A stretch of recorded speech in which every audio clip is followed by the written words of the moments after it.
Hello and welcome to Eye of Gnosis Tarot. My name is Ewan and today we are continuing with our Thoth Tarot series by looking at the Suit of Cups.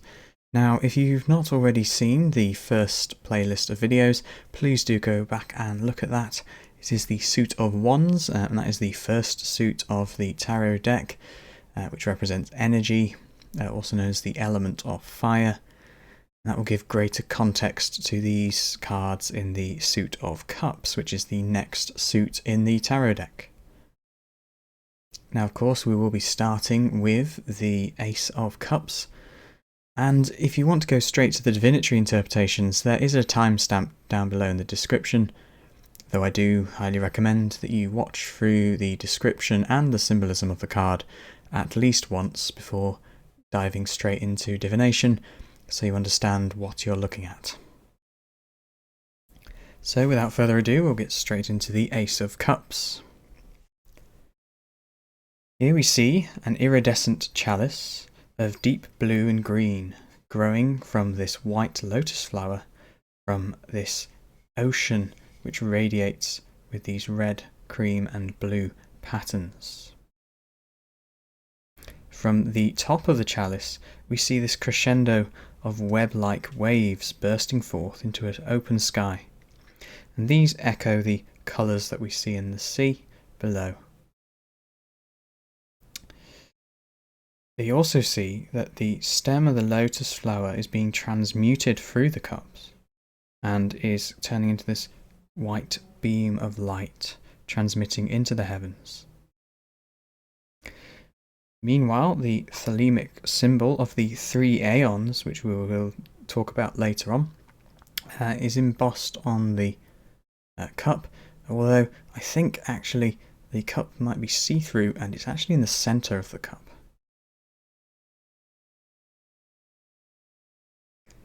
Now we'll go on to the symbolism and description of the card.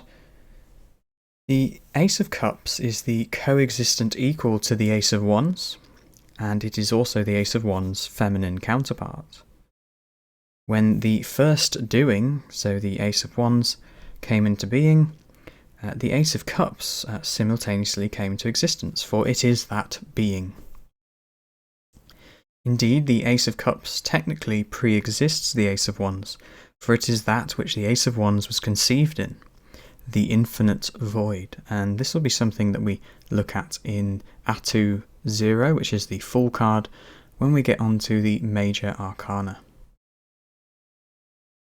However, the Ace of Cups remained as a concept in this metaphysical state, and it took the metaphysical qualities of the wands to develop the Ace of Cups. So this dark chalice here was once everything until the Ace of Wands came about, and now it has become the thing in which, or should I say the being in which the Ace of Wands manifests. So here we have an embodiment of the pre-existing feminine principle, having become realised through the overabundance of energy in the 10 of Wands. So if you go back and look at that video, you'll understand that in the Kabbalah Tree of Life, which I will just bring up here, we have Kether, where the aces live, and we go through each of these Sephiro, or dimensions, which each represent a number and are the number cards in the tarot, until we get to Malkuth, which is the number 10, and then this will transmute downwards into another Tree of Life, creating the next ace. So after we have the 10 of Wands, we go back to the Ace of Cups for the next suit. And the reason for this is that energy requires an outlet into which it can create, and what better space than the infinite void from which it was born? Thus, the Suit of Cups have begun to shift from the abstract quantum realm of the Wands to the measurable realm of chemical elements. And when we talk about elements here, we are talking about the scientific elements of chemistry. In other words, energy has created a structure into which it can flow, that structure being the periodic table of elements, and just as we spoke about the infinite nothingness in Atu 0, the Fool, this expression of the physical universe through chemicals is expressed in Atu 21, which is the Universe card, and we will look at that when we go through the Major Arcana. Now, if you haven't already guessed, the alchemical element expressed by the Suit of Cups is water. Traditionally, this has been attributed towards emotion, but in our modern world we can perhaps break this further down and see a secular parallel in chemicals. In the Suit of Cups, we see how the development of chemicals underpins much of the physical realm of Malkuth, providing a means through which the abstract concepts of the wands, so energy, can become manifest. The Ten of Wands can be seen as the last letter of the Big Bang, and the Ace of Cups is both the void before it and the universe, the fertile universe after it. Thus, through the Ace of Cups, we can also see how the disparate and complementary forms of Shakti, so that being the Hindu concept of latent energy, is coming together in the divine Durga. All things enter into the well of eternity, for it is their source, and thus also their destination. And this is a cyclical pattern that we see mirrored in our water cycle here on Earth. Now, if that sounded a bit hyperbolic, essentially in Hinduism we have the concept of Shakti, which is the energy, the divine feminine, and then Durga, which is the embodiment of that. And in the water cycle we might see essentially Shakti as the water going through the cycle, and then the various forms of Durga being things such as rivers, lakes, clouds, and of course the ocean.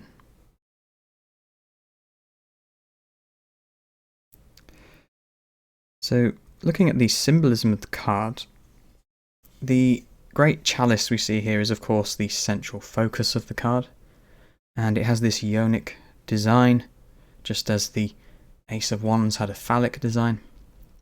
And this is no accident, because the Ace of Cups is essentially the cosmic uterus, just as the Ace of Wands is the cosmic phallus.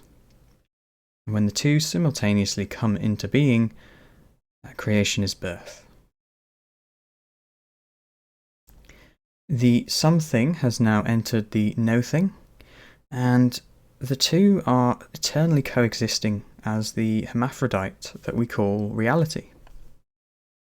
And again, this, when we come to the Fool card, we can now begin to understand why the Fool is a hermaphrodite. We see clear expressions of this concept in the Shiva Linga, in Shaivite traditions of Hinduism, as well as the yin and yang symbol.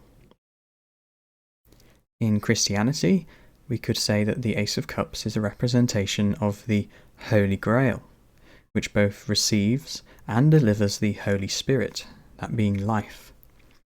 And here we see the Holy Spirit represented by the white lotus stem transmuting through the cup, becoming this beam of white light projecting upwards.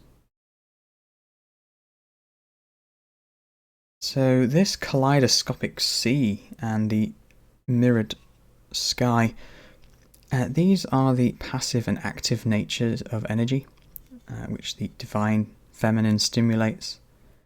We see vibrations reaching up from the cosmic ocean of Binah, which is the second Sephiro, or realized energy, and it's becoming the electromagnetic spectrum here. Do go back and look at the Ace of Wands, the Eight of Wands and the Ace of Wands to understand this concept a bit clearer. In a sense, in this card, we are seeing the energy of the wands streaming from the cosmic chalice and out into the universe. The web-like pattern of the active sky, being active energy, also hints towards the web of karma or fate that is also created by actions. Binah is linked to the concept of the divine feminine giving birth to and supporting the supernal triad. Now, if you don't know what the supernal triad is, it is essentially the first 3 Sephiroth of the Tree of Life, the Holy Trinity, the Triumvirate of Hinduism, the 3 are 1. And if you want to learn more, please go and look at the Ace, the 2, and the 3 of Wands videos. So in this sense of being giving birth to and supporting the supernal triad, the Ace of Cups is the sound underlying the first 3 syllables of creation, the famous Om. This is also expressed in the thelemic symbol we see within the cup, which is the 3 interlocking circles.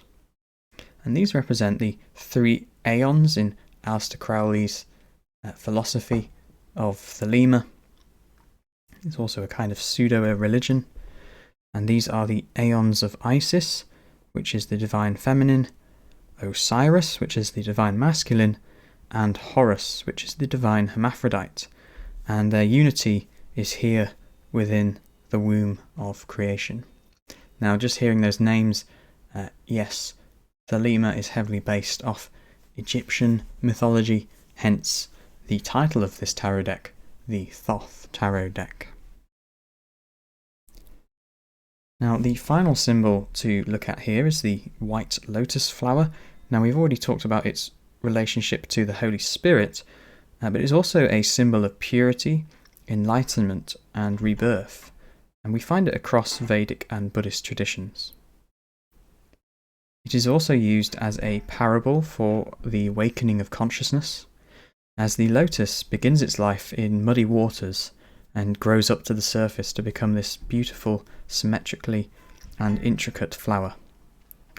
However, we must remember that it still relies on the mud to grow. Thus, the divine feminine provides everything for consciousness to not only exist, but also thrive and express love for its source through enlightenment. And this is the concept that the mud is that Malkuth, which is made up of energy, so it's often associated with the feminine, and we must not mistake this for a detriment of the divine feminine.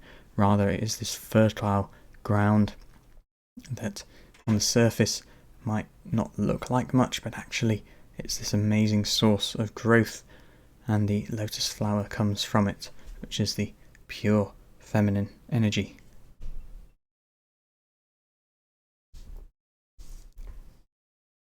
So now we're going to have a look at the divinatory interpretations of this card. The Ace of Cups is that which we yearn for, because we came from it. The union required for love to exist, and is the source of all attachment. It is the need for unity and the embodiment of being. When well dignified, the card represents receptivity, dedication, fertility, harmonious beginnings, and the start of emotional relationships. When ill-dignified, the card can be emotionally irrational, ambiguous, or overly passive. The key concept here is being, and a unity of that being. So that has been the Ace of Cups, and it is such a wonderful card, and if you do pull it in any spread, it is usually well dignified and fortuitous. And as we go through the Cups cards, we will see this lotus design repeated throughout them.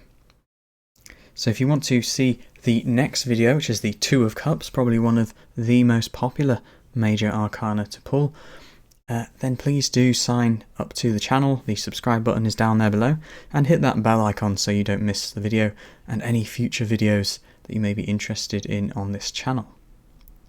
So thank you again for watching the video, and may peace be with you all wherever you are in the world.